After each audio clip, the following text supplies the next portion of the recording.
क्या पब्लिक जनता नहीं चुनेगा गवर्नमेंट या इलेक्शन कमीशन इलेक्शन का पहले गवर्नमेंट चुनेगा? और क्या क्या चाहिए? खाली अपना बेटी को लिए, समाज के लिए, जिसको डीएम बनाने के लिए? जी हाँ दोस्तों, खुद वकील बनकर सुप्रीम कोर्ट में दहाड़ी ममता, सीजीआई भी रह गए हैरान। इतिहास में पहली बार ममता ने वो कर दिया जिसे कभी नहीं कर सकी बीजेपी या शाह। स्वागत है आप सभी का। आप देख रहे हैं द राजनीति का विशेष सेगमेंट खबर और विश्लेषण। मैं हूं जब्बार खान। दोस्तों, आखिर वो कौन सी स्थिति उत्पन्न हुई जब बंगाल की मुख्यमंत्री ममता बनर्जी को खुद वकील बन करके सुप्रीम कोर्ट में पहुंचना पड़ा? आखिर सुप्रीम कोर्ट में सीजीआई से लेकर के सारे वकील और लोग हैरान और परेशान क्यों रह गए ममता के दलीलों और तर्क के बुनियाद पर? विस्तार से दोस्तों आपको सब कुछ बताते हैं। दोस्तों, पश्चिम बंगाल के एसआईआर के आंकड़ों में चौंकाने वाली गड़बड़ी सामने आई।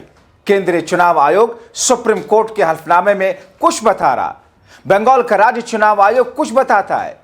जाहिर तौर पर यह एक ऐसी स्थिति है जिसे सुप्रीम कोर्ट में रखना, चुनाव आयोग के धागे खोलना बेहद जरूरी था। और दरअसल यही ममता बनर्जी का गुस्सा है और सुप्रीम कोर्ट में इसीलिए ममता बनर्जी इन तमाम स्थितियों के बीच में पहुंची। पश्चिम बंगाल में मतदाता सूची का विशेष गहन संशोधन यानी कि एसआईआर विवाद एक बार फिर से चरम पर है। एक ही श्रेणी में नोटिस प्राप्त करने वाले मतदाताओं की संख्या में एक तरफ 13 लाख तो दूसरी तरफ 50,89,000 नाम है। चुनाव आयोग ने 18 जनवरी को दोनों तरह के आंकड़े दी। एक आंकड़ा केंद्रीय चुनाव आयोग का है तो दूसरी तरफ राज्य चुनाव आयोग का। यह कैसे हो सकता है? मुख्यमंत्री ममता बनर्जी ने दिल्ली में ऐसे मतदाताओं से मुलाकात की जो आंदोलन कर रहे हैं। सुप्रीम कोर्ट में बंगाल एसआईआर मामले की सुनवाई के दौरान 4 फरवरी को ममता यही मुद्दा सुप्रीम कोर्ट में उठाने के लिए पहुंची थी। पश्चिम बंगाल में एसआईआर के पहले चरण के बाद 1.16 करोड़ से अधिक मतदाताओं के दस्तावेजों में तार्किक विसंगतियां यानी कि लॉजिकल डिस्क्रिपेंसी के कारण उनकी पहचान की गई। उन्हें मतदाता के रूप में अपनी पात्रता साबित करने के लिए सुनवाई में उपस्थित होने के लिए कहा गया था। बंगाल में सुनवाई जारी है जिसमें एक विसंगति यह भी है कि 6 या अधिक मतदाताओं ने एक ही व्यक्ति को अभिभावक के रूप में नामित किया है। यह कैसे हो सकता है? दोस्तों, चुनाव आयोग के सुप्रीम कोर्ट में दाखिल हलफनामे और राज्य के मुख्य निर्वाचन अधिकारी यानी कि सीईओ कार्यालय के आंकड़ों में इस श्रेणी के तहत नोटिस प्राप्त करने वालों की संख्या में लगभग 4 गुना का फर्क है। अब दोस्तों, थोड़ा मोड़ा आंकड़ों में फर्क हो तो समझने वाली बात है, लेकिन अगर 4 गुना का फर्क सामने आ जाए तो फिर क्या कहेंगे? दोस्तों, इंडियन एक्सप्रेस की रिपोर्ट के अनुसार सीईओ के हल्फनामे में 6 या इससे अधिक संतान, 6 प्रेगनेंसी और मोर वाली श्रेणी में लगभग 13 लाख, करीब 13,26,000 मतदाताओं को नोटिस जारी करने का उल्लेख है।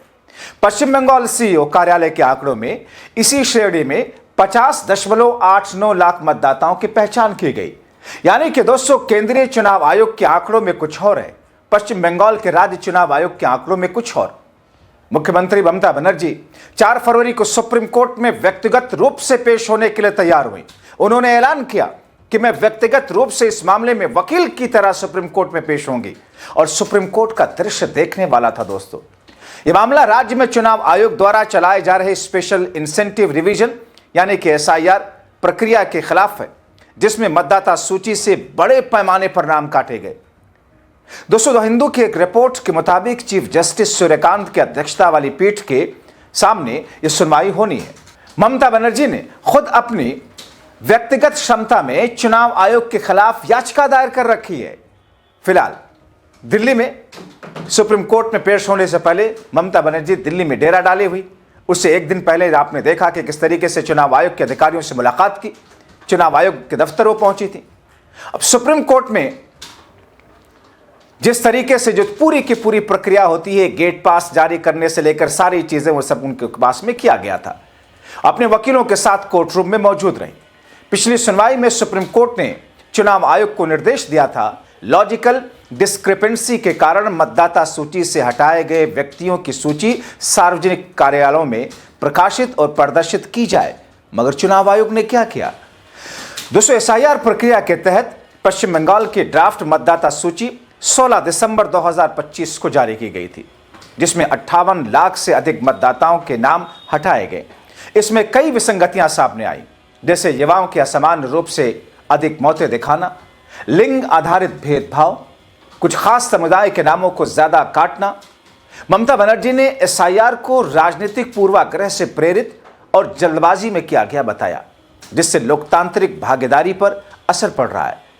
उन्होंने दिल्ली में बाकायदा प्रेस कॉन्फ्रेंस करके भी इस मुद्दे पर अपनी बात रखी थी और प्रभावित परिवारों पर दबाव का आरोप लगाया था। दोस्तों, ये सुनवाई राज्य में आगामी चुनाव से पहले महत्वपूर्ण मानी जा रही थी, जहां मतदाता सूची का मुद्दा गर्म है। आपको बताएं कि पश्चिम बंगाल में कुल 1.16 करोड़ से अधिक मतदाताओं को लॉजिकल डिस्क्रिपेंसी के आधार पर नोटिस भेजे गए, जिस पर सुनवाई चल रही है। एसआईआर प्रक्रिया अक्टूबर 2025 से चल रही है, जिसमें 2002 के बाद पहली बार मतदाता सूची को पूरी तरीके से नए सिरे से तैयार किया जा रहा। सॉफ्टवेयर के जरिए दस्तावेजों में विसंगतियां चिन्हित की जा रही, जैसे एक ही व्यक्ति को 6 या अधिक लोगों द्वारा माता पिता बताना। तो ऐसे में दोस्तों, चुनाव आयोग के हल्फनामे में यह श्रेणी किस प्रकार की आपको भी बता देते हैं। 2.6 लाख मतदाता ऐसे हैं जिन्हें 6 से अधिक संतानों से जोड़ा गया है। 8,682 को 10 से अधिक संतानों से लिंक किया गया। कुछ मामलों में 20, 30, 40, 50, 100 और यहां तक कि 200 से अधिक संतानों का दावा पाया गया। चुनाव आयोग ने कहा कि ऐसे मामले वैज्ञानिक रूप से असंभव हैं और माता पिता संतान संबंध की पुष्टि के लिए जांच जरूरी है। चुनाव आयोग का तर्क है कि मामले में असंबंधित व्यक्तियों को माता पिता दिखाकर पुरानी सूची से लिंक किया गया था।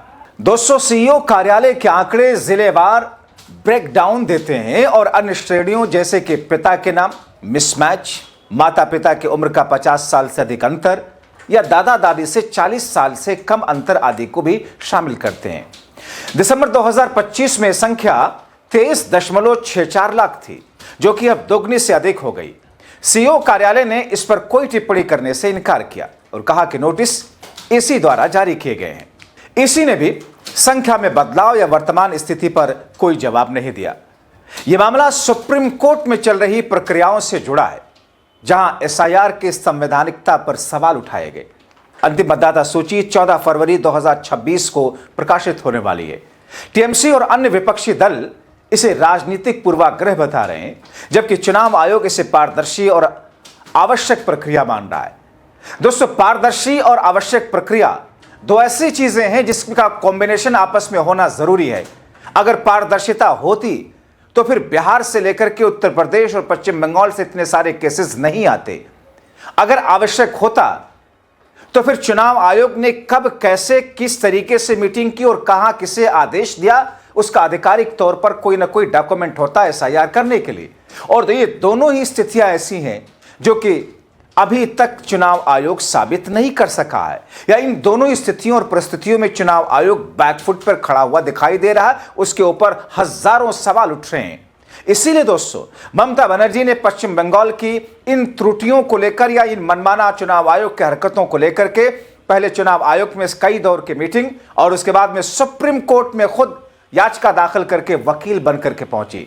दोस्तों, बड़ा दिलचस्प रहा नजारा, ममता बनर्जी का वकील बनकर के पहुंचना। हर कोई आश्चर्यचकित, यहां तक कि सीजीआई भी।